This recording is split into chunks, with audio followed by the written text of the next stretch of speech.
Hello and welcome to today's video. Today I have all of my beauty empties from 2022. I didn't get my act together this past year to film like monthly or quarterly empties like I like to, but I did have like a big old bin that I kept all my empties in. So I recently said, you know what, why don't I sit down, make a list, total up my empties, and let's just do it. Like, there's no reason to just waste a good opportunity of a video. So here we are with a whole year worth of beauty empties. These do not include makeup. Makeup was the last video that went up. So today I will just go through randomly, just because there's too much stuff here to break it. I normally break it into categories like body, hair, but bear with me. We're just trying to get this done before my little one wakes up from a nap. So why don't we go ahead and jump into my empties, my beauty empties from 2022. Alright, as we get started, let's start out with one that really cracks me up here. This is a Vaseline lotion. It is destroyed like this because I have like trained Bo very well with my like insatiable painting like lust, and I walked into the bathroom one day and he had just hacked this thing apart. So nonetheless, I was a very proud panning lady to see that my husband has now been converted into doing crazy things like this to empty out products. So we both finished that, and then I have a Victoria's Secret fragrance mist that was finished. I really like this smell. This was the smell Temptation. Very, I like that smell. Then one of my favorite lotions as of late is the Tropic Glow from Tree Hut. It smells a little bit like the Boom Boom Cream from Sol de Janeiro. Really like that. And I have like, sorry, I'm just gonna pile these things up over here and they're definitely gonna make noise if they hit the floor.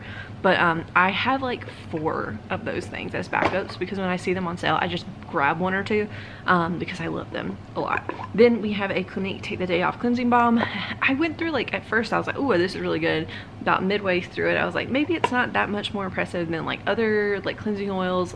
And then towards the end, I was like, you know what, this is really good. And now that I'm using another product, I'm like, oh, I kind of miss this thing. So I'm hoping that they put this on sale in like the 21 Days of Beauty coming up this coming year, because I would like to repurchase this because it's kind of expensive, but then again, it is very effective as well. We have 2 serums here from Timeless. These things are expensive in the grand scheme of things. Like when I just looked the number on paper, I believe one's like 60 something, one's like 75.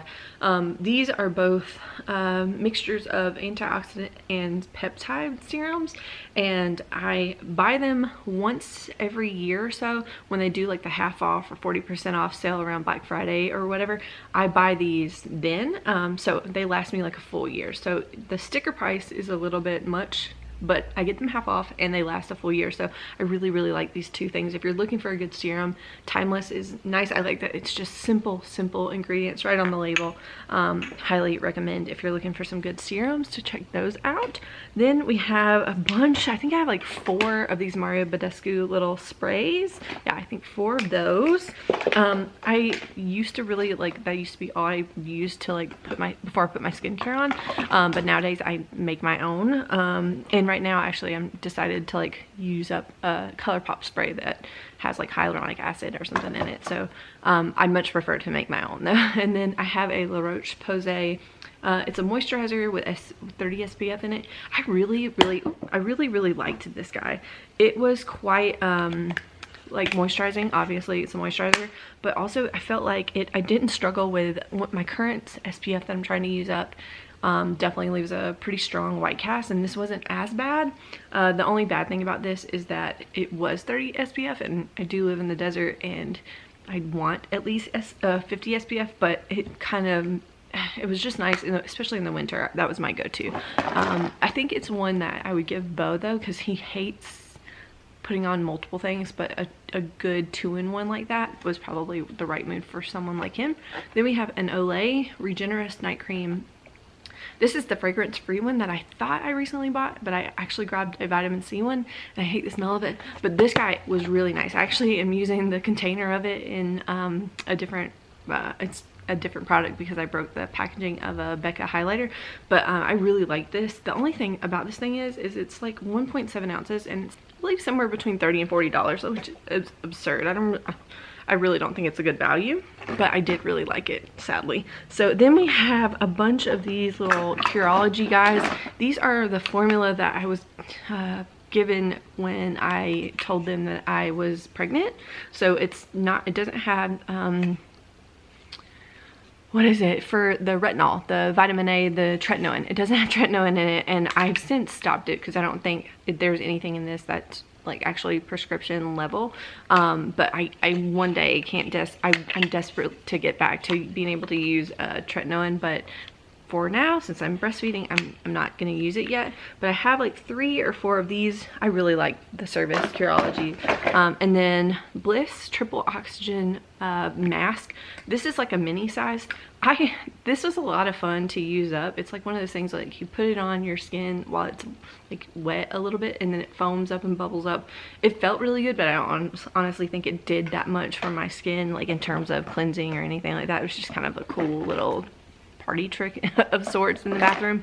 And then I have a couple different PM lotions from CeraVe. It's my go-to moisturizer, lightweight, not too thick, but it's got some really good solid ingredients in it.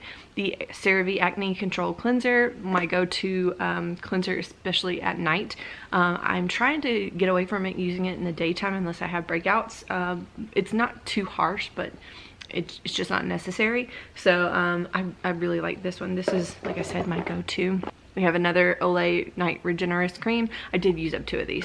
I think I accidentally bought 2 of them, and rather than return one, I was like, you know, I'll just use it. Again, don't love the price, really actually enjoyed the product. I have an OPI polish here that still has a little bit of product in it, but it's just kind of like too dried out. I thought about buying the nail polish thinner stuff, but there's so little in that I just decided to go ahead and throw it in my empties. I have the Ordinary Buffet Serum. I really like this serum. I think this is what I got one for Beau before, and he also liked it, and then I started using a little bit of his at the end, and I was like, you know what, I bought it for myself in a pinch. Like, it's not fun to travel with like these big old boys, but if I have this does really well when we're traveling to like only to consolidate and bring a smaller like packaging for skincare. So that's why I bought that. Even though I don't use it as a daily driver all that often, I do like to have it around for travel. And then we have 3 Carmex balms. I used to hate these, and now I'm addicted to them because I'm addicted to anything that tingles or numbs my lips. So there's that. Is it the best thing for my lips? Probably not, but it is what it is. Then we're almost done here. We really don't have a ton left. Mostly there are 2 Blemish. These are like the hydrocolloid blemish stickers from ColourPop. I really liked them. I went to look on the website the other day to see about purchasing more, and they don't have them anymore. So I was kind of a bum. I got them in a mystery box, so maybe that was them getting rid of them then. Clinique Moisturize and Dramatically Different Moisture Lotion. This was a smaller size. I really liked it, but at the same time, it's one of those things where it's like, it's really kind of expensive if you break it down, and I don't know if it's like really worth the price. These guys here, I don't think I liked any of these. So we have 2 Mario Badescu little samples. One was an exfoliating scrub, and one was a hyaluronic dew cream. This thing, it burned my skin so bad I had to end up using it on like my chest because it burned my face so bad. The exfoliating scrub, I just don't want like harsh abrasive physical exfoliants. I'd much rather use chemical ones, and they're more gentle on your skin. So this Lancome Genifique sample, I don't think actually counted towards the Empties total, but again, just something not that impressive. It felt good, but at the end of the day, when you look at the price of the full price, it's not worth it. An eye cream from No. 7, another one that like felt like a normal moisturizer. I don't feel like it did anything extra. And then we have an Exuviance Microdermabrasion face polish. Now this one was interesting because it had both a chemical exfoliant and a physical exfoliant to it. Again, I think it's a little bit too harsh for my skin. But I could see for the right person that they might really like this product. I definitely preferred this one over like just a normal abrasive physical exfoliant from like Mario Badescu. This one tempted me, but it was a little bit too harsh for me. And then the last product here is my Olaplex No. 3 hair perfector. I do not think this is a perfect product because it is quite finicky. You have to kind of have to wash your hair, get some residue out, then let it sit and wear it as a hair mask for a little bit, and then you wash it out again. It is a finicky somewhat product, but I actually think that for my hair type and my hair issues going on, it's really helped quite a bit. So I feel like I'm converted. I know that, like, I watch different people, especially Abby Young, who says that there are better products out there on the market nowadays, and I'm gonna try those eventually. But I have been very, I can't believe it. I never thought I would say these words because I've never been big into hair care. But when I got hit by postpartum hair loss, and then my hair's turned gray so quickly, and let's be honest, it's been turning gray for a long time. But I really thought that this was going to be overhyped. I asked for it for Mother's Day last year, and I've really been like pleasantly surprised with the results I've gotten. I can really tell a difference in the health of my hair, and I think it's really due to some of these Olaplex products that I'm trying out. Not using all of the line, but I'm using a handful of them. If y'all ever interested in like a hair care routine, let me know. I would definitely, maybe not a hair care routine, but like a hair care favorites thing kind of thing. Let me know. I'd be interested in doing that if that's something people would be interested in watching. But yeah, Empties, let's get into the totals.